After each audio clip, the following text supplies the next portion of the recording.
Okay, my name is Jeff Lawrence Weinstein, and I was just interviewed by KeithAndrewNetWork, Keith Andrew, and he's doing some very good work online and for the community to support people with special abilities over time. It's from Hey everyone, I'm Kimilee Bryant, and I was just interviewed by Keith Andrew of the Keith Andrew Network. And this is my third interview with Keith, and I enjoy speaking with him very much. Very proud of everyone who have special abilities and making a difference in the community. My son is one of those people. He will be 7 soon, so he's a little bit younger than Keith, but I can't wait to see what he does. And Keith gives me a lot of hope for the future for my son and for other kids who have very special abilities. Jeff, tell us a little bit about your background and how you came to do what you do now. Okay.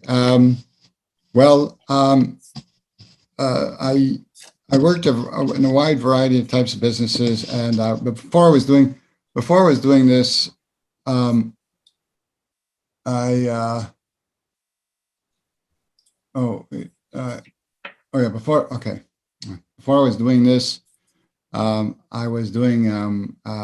was like a teacher, energy healer, and spiritual counselor. Well, I started off by teaching meditation, and I went into energy healing, and then teaching energy healing, giving courses on energy healing, and I did a lot of one-on-one work, and I did a lot of like counseling. You could call it energy counseling, so like long-distance energy healing and counseling of people more or less on an energy or metaphysical, spiritual level, and then. Well, something was about 2 years ago, almost exactly 2 years ago, and I felt like I was going through emotional changes, and strange things were kind of happening to me. And I felt the need to get out more, express myself more in different ways, and I was emoting out I was like more restless and anxious, and more like almost like close to ADD, in a certain sense. And in groups, I was had more energy than I used to in past years. And then it was in an open mic. It was actually in a music open mic that I realized I should be doing comedy, because it was like really strange and kind of funny, because before I started my set, I said, my name is Jeff, but my friends, I said, my friends call me Jeff, or they don't call me at all. And it got laughs. People laughed. So, okay, it was encouraging. And then I did my set. Didn't go all that well. My wife recorded it. It didn't go well. I said, okay, it's all right. I don't want to see it. Fine. Let's forget it. Let's forget it ever happened. And then, but I was going through I was going into meltdowns, what you might call later, after I was doing some research, I heard some stuff it was what I was going through was probably autistic meltdowns, emotional meltdowns, and every so often I would still have autistic meltdowns, even up until now. This day, it would happen every now and then, and so then I decided I'd go up in an open mic comedy room at a club. I put together a set, went fairly well, went really well. And then I started going back more and more and more. I did sets in other venues, the Communist Montreal, and plus other, and I kept on going back to the same place, but I was doing sets at other different venues throughout the summer and the fall. And I produced my first show in October of 2019. It was at a non-alcoholic bar. Everybody thought I was crazy for doing it. I mean, how could you, a non-alcoholic bar? I mean, who's going to come? Who's going to show up to a non-alcoholic bar to a comedy show? And It was like the first and only one in Montreal. And I invited a bunch of friends. I got a group of my friends to come. Half the people that came were my friends and people I've known for a long time. And the other half were just like a few walk-ins. And so but I imagine, so I had a turnout plus one comic who was one of the hosts at the other venue I was doing open mics at. And so I just let him come in. And so altogether, 17 people, had a headliner, and had four comics at his show. And it was like, had a lot of fun. Everybody had fun. And it was like, I said, I love this. I said, I want to do more. So that's what really got me into wanting to produce more shows and get more venues, while at the same time I was still doing comedy on my own sets. No, absolutely. You are a stand-up comedian, producer, and a host. Yeah. Well, the first question I want to ask you is, out of old comedians out there, George Carlin, Dennis Leary, Eddie Murphy, Brad Williams. There's so many great actors and comedians, for that matter, that influence upcoming people. So who influenced you to become a comedian? Oh, few people. I love Seinfeld. Robin Williams was probably my favorite. Was Robin Williams. Genius. And to this day, I just trying to figure out and rationalize in my mind what happened. And in fact, I went to a seminar with the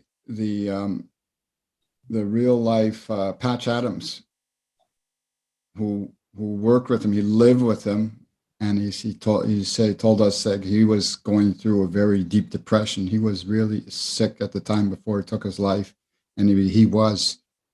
I mean, saying as a doctor, this is a doctor. It was a clown, a doctor, and he says he was like really, really in deep depression. There was not anything anyone can do. So I'm trying to rationalize this on an emotional and spiritual level.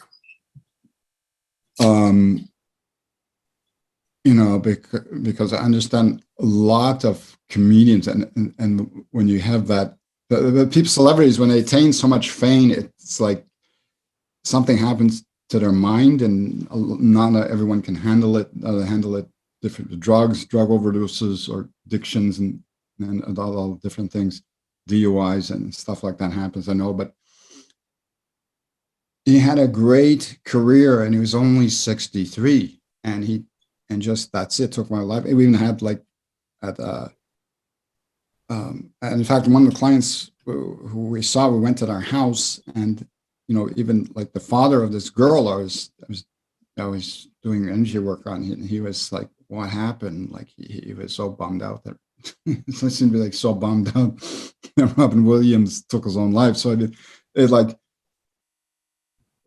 impact of that, it's so difficult to understand and rationalize on any level. And I'm working so hard that I don't get down to that level where I really seriously consider taking my life and say everything's hopeless and I can't suffer this anymore, and that's it.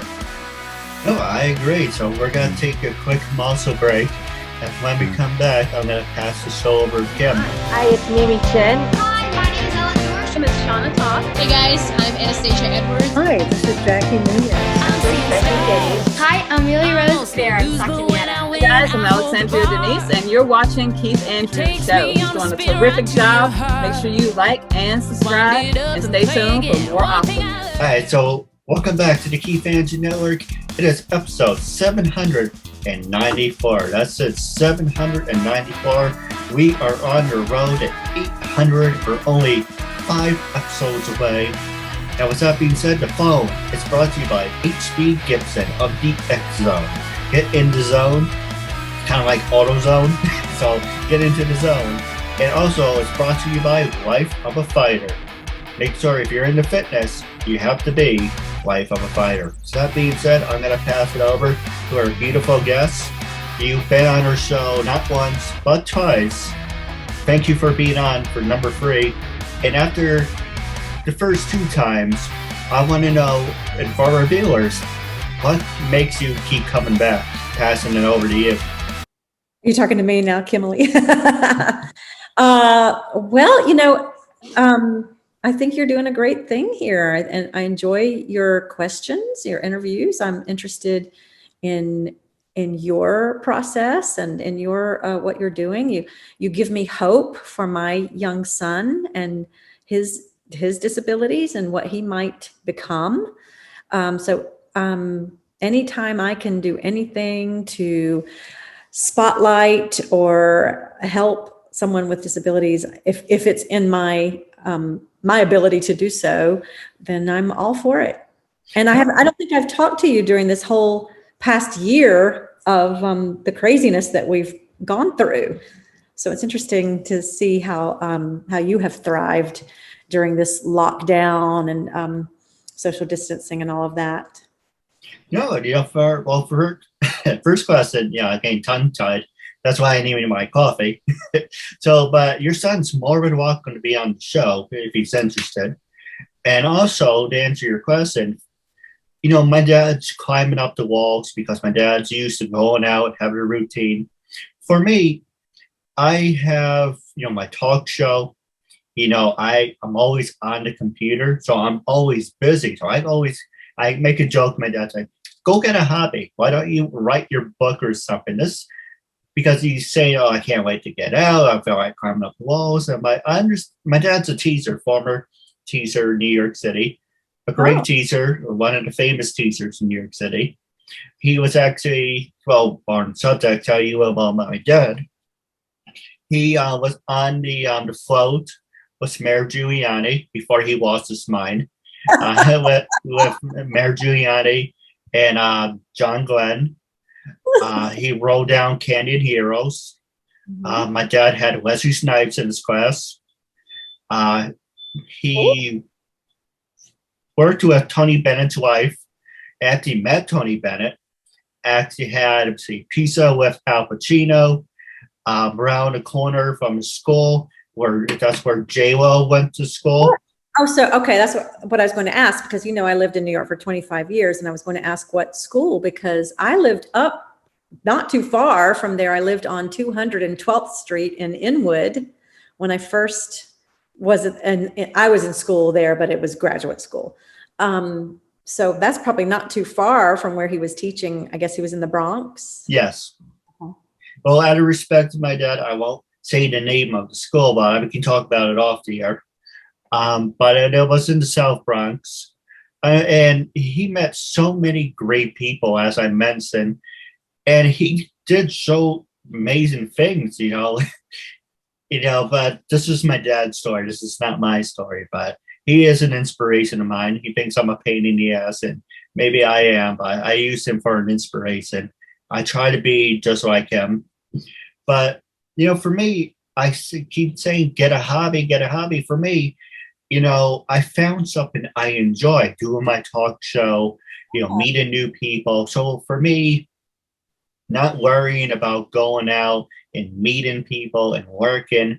This has worked just perfectly for you. I mean, it's a perfect situation. We were already doing, as I recall, our last 2 interviews, I believe, were either Skype. I believe they were Skype. Is that correct? Yeah. Yes. So this new technology, at least we thought it was new, but it's been around, has enabled you to have another person on the interview. And it's kind of, I've used it as well, even though you taught me how to do the background. So Keith taught me something today, because you can't see it, but my background is usually posters from the shows I've done, or my music room. I'm teaching have a music room. But I've used Zoom for some of my students for lessons, even though we also did Skype and FaceTime. But I've also used it for recitals and for classes.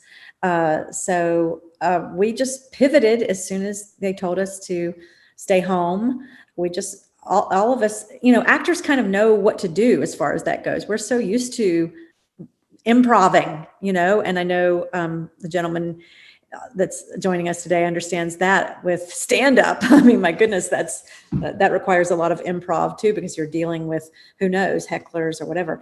So we're used to changing and going with the flow and being canceled or the show closing or whatever. So we're used to being creative and changing the way that we've done things. So most of my students were able to do that in this time.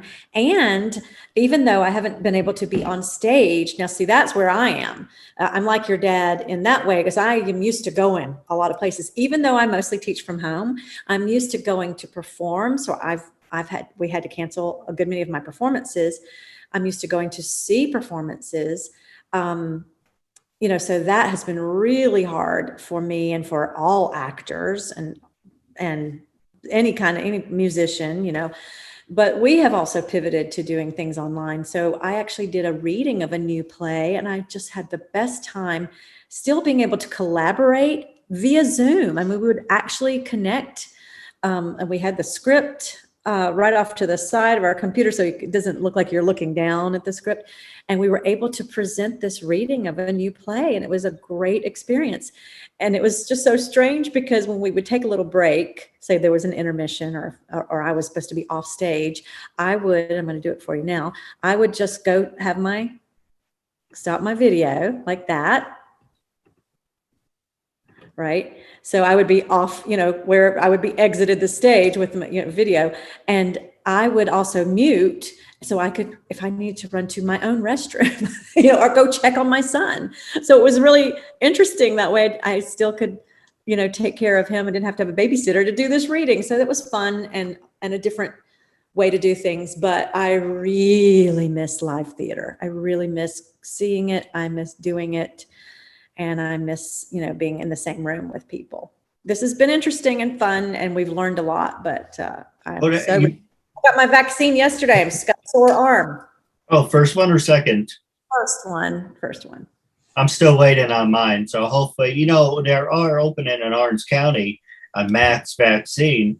So hopefully, I don't know, I'm working around saying, well, I do fall under the disabled, category. So hopefully I can get it sooner. But, yes. Even if I do get, go ahead. I'm sorry. Would do here in South Carolina, they have already gone to that 16 to 54. If you have a learning disability or developmental disorder, you could get it. Oh, that's good. Yeah, that's go ahead. I'm sorry. I talk too much. No, it's the Zoom too. No, I was going to say that should be soon for you. And the way I got it was that I was actually just a few months too young, because they lowered the age here, which was great. But I was all excited. And then I realized, oh, my birthday is in June. I'm not old enough yet. But because I do teach, and you may meet her soon if we're still going, I do teach children in person. I have some that still do Zoom and some that still do FaceTime or whatever, but I do have a good many in person. And since you can't see it, I'll just describe. So they come to my door, and we both have on our masks when they arrive. And then they are distanced 12. I measured in my studio 12 feet. So I have a little setup for them. And then I have a little plexiglass thing right in front of me at the piano, so that we have a distance. So, but even at that, it's still, there's a lot of possibility of spread, so. It's in the air. Yes, exactly. And especially singing, it spreads faster, because, when you're using your diaphragm and you're using your muscles, the support, you can't see it, but you've seen so many things on television, scientists show the spray, the respiratory, so that's why I have the plexiglass and I go so far. So we're still careful, and I still Lysol. Hold on, I want to show you who takes care of the Lysol. You might appreciate this. He sits in a little rocking chair. And can you see that? It's Kermit. Kermit takes care of the Lysol. That's funny. So in between each student, if they're in person, and it's kind of worked out that I would have an in-person student and then an online, and then so I was able to, so anything that was there would probably have gone away, but I still Lysol, like the music stand and doorknobs and light switches and so anything I think that they might touch or we might touch. So, but anyway, I've still done that, and we have really not stopped that much. I lost a few students right at the beginning, and I'm hoping they're going to come back. I've talked to some of their parents, but some people had issues with doing online. So some people just can't learn that way, or they can't connect. And I understand because it's, it's hard for some people to get past that they want a three-dimensional, but I always tell them, I'm right here with you. This is real time. It's not a recording, Hey, just wait till we get on those things with Star Wars where you can hologram yourself into a room. Oh, I'm really hoping to do that. But, I'm going to pass it over to Jeff. What's the last 6 minutes left? The last question I want to ask you guys is, my last part is, for the record, how can your fans and listeners follow you on social media? And with that being said, both of you can take turns and interact with each other. great. So is it Jeff? I'm sorry. Yes. Jeff. Okay. So Jeff, I've got my phone right here. So tell me where I can find you. Are you on Instagram My Facebook page, Facebook. Which is, if you go, it's facebook.com/Spectrum Comedy. Well, the name of it is called Spectrum Comedy Productions, I love it. but the URL, it's /Spectrum Comedy. So I see it. I didn't have to do so I am liking you right now. Yeah, Yeah, perfect. right. You got it. And the same name for my YouTube channel. YouTube channel is the same name. Instagram, I don't post much to Instagram, only once in a while, and I don't use Twitter. So Yeah, my Twitter has become a little bit more of a political, or I just read it rather than, but I still have it. So I'm looking Spectrum Comedy Central or Productions. Hold on, let's see if I can find it. Oh, you know what it might be looking for is, there's a cable company called Spectrum. Right. Spectrum Comedy. Well, actually, while we're on to talking about Spectrum, Jeff, have you ever worked with people with disabilities? I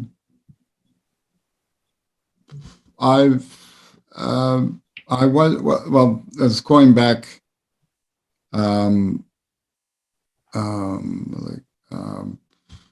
maybe I worked with special needs, like with special needs children when I was very, very young as a counselor in day camp.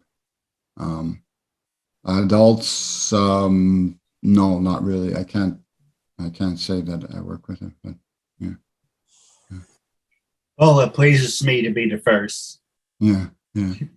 And I can tell you that I have worked with some kids. Of course, I have mostly music students, music and theater students. But my very first student when I moved back to South Carolina 6 years ago, this very week, my very first voice student and one of my first campers had autism. And I didn't really know. I knew that there was some kind of quirks that he had, but I didn't really know until his mom said, "Oh, that's the autism." And that was before, because my son was only a year old when we first moved here, because his birthday is this coming Sunday, March 24th. If you're watching this another time. I didn't know he had autism at the time, but this student did. And so that was the first person I'd really worked with autism. And I think you'd asked me this question one time before, Keith, and I mentioned one of my phantoms who has dyslexia, and he's one of the smartest people I know. So, I mean, certainly that's a learning disability, but you would never know. He just had a hard time reading music because obviously, for those reasons, but so smart and so talented. But since then, I have worked with a lot of kids with autism, part of Project Hope, which is here in South Carolina, upstate, and that's where my son goes for therapy, and there's a school. And I've worked with several of those kids on a couple of occasions, teaching them music and dance, and they're so terrific. I'm going to keep looking for your channel, Jeff, but I was going to show you my YouTube channels. I have a couple of them, but look who's on the top there, if you can see. Yeah, did you see that? Funny. Yeah. So, but my YouTube is Kimilee Bryant - Ruby Lee Productions. Ruby Lee was my grandmother, if anybody ever wonders. So probably you can just type my name in, and there are other things that I didn't put on YouTube, but I'm on there. But Kimilee Bryant, Ruby Lee Productions, I would be thrilled if people would go on there and subscribe. And then my Instagram is, and you know this, Keith, because we talked about it the other day, is my name, Kimilee_Bryant, and it looks like that. It's a picture of me and my son right there. And we just posted last night a song, a Broadway song that was about Ireland. So I have music on there, I have pictures, I have lots of information about autism, lots of stuff about autism on there, lots of stuff about Phantom, which is the show I did for so many years, and lots of my students and other things. So that's my main Instagram. And then my Facebook, I have other things, but I won't bore you. But my Facebook, the main one, is Kimilee Bryant, Ruby League Productions Voice Studio. And I'll just show you what that one looks like. You'll see, it's too hard with the background here. I love it, but there are you see a picture there. That's my kids last year, so they all have masks on. We are hoping, so Kimilee Bryant - Ruby Lee Productions Voice Studio. We're hoping that this summer in our camp we won't have to wear masks, so we'll see, but we'll do whatever we can to keep everybody safe. If you're wondering what Ruby Lee Productions is, because I have the voice studio teaching, I also, and Keith knows this from our past interviews, I also sometimes present some of my Broadway colleagues in concert, and we do them together, and we've performed in Miami Beach, in New York City. We've performed all over, up and down the East Coast, North Carolina, colleges, various places where I bring, 2 or 3 of my Broadway colleagues, and we put together kind of a musical review. We have a pianist and sometimes a drummer, or, other instrumentalists. And so that's a program that anybody can book for a venue. It works really, really well for colleges and parents' weekends and some of the small performing arts venues. So hopefully when we get back to being able to do that, we should be able to do that right away, because we could have smaller audiences and, it's a smaller cast. It's only about 5 people in the cast. No, absolutely. Now we hit our limit. Now I do have a couple questions for you guys off the air, but for our listeners, make sure to like and subscribe to Keith Andrew Network. We have brand new content that's going to be available, so make sure to hit that like and subscribe button. Wrapping up our interview, it was an honor and privilege having you both as a guest. I just want to say thank you for your time.